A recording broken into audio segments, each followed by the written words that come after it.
Yo, what's up mga boss? So for this video mga boss, ikakabit natin yung all-in stabilizer natin. So ito yung all-in stabilizer natin. Bali ito na yung all-in stabilizer natin yan. Bali short lang to yung size niya.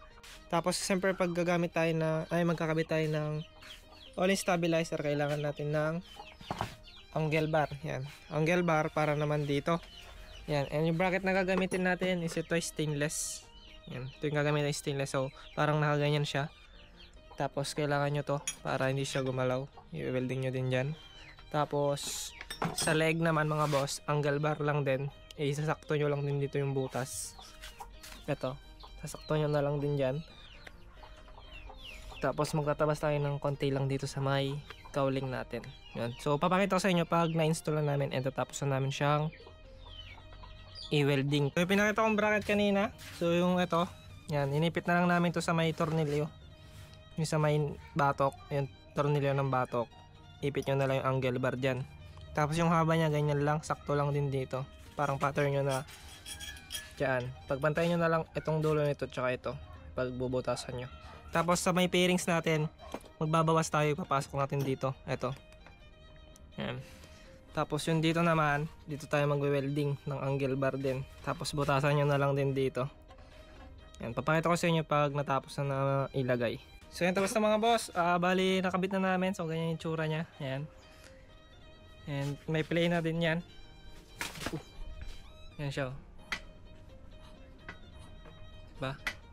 And yung diskarte, yung naging diskarte nila sa harap, ganito. So gumamit sila ng angle bar. Yan. Tapos winelding dito sa chassis. Tapos nilagyan ng suporta dito sa likod. Yan. So nilagyan nila sa suporta yan para hindi lumaban. So kapag ilalaruin mo is galaw mo nga yung ano to, manobela. Yan, ganyan siya. So fix na siya. Yan, hindi na siya gumagalaw. Tapos dito, sige.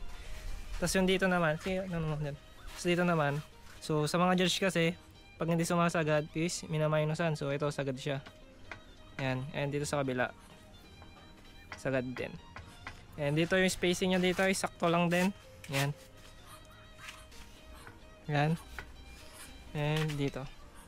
Yun. So yung naging diskarte. Tapos sa may kaha natin, tatabas na lang tayo dito para magkasya yung bracket dito. So tatabasan natin tong cowling natin.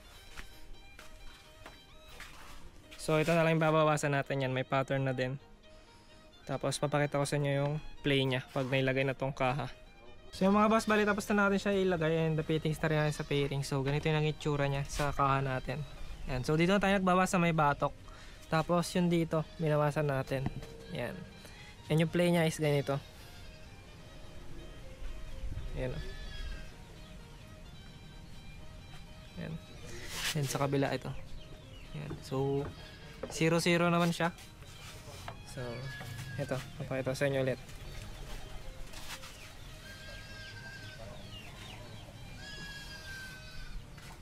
Yan. So hindi naman siya tumatama. Yan. Yan. Tapos dito sa kabila hindi rin siya tumatama. So bali ganyan yung play niya mga boss. Ito nyo yan. Ganda. Yan. Yan. So gano'n lang naman siya kadali i-install. So mahirapan lang kayo sa may welding niya. So pagaya nyo na lang to sa mga ano, sa pagpapakabitan nyo. So ganyan na lang, angle bar na lang. Tapos yan. So dito ko natatapos yung vlog mga boss. Abangan nyo, repaint natin tong inner pairings.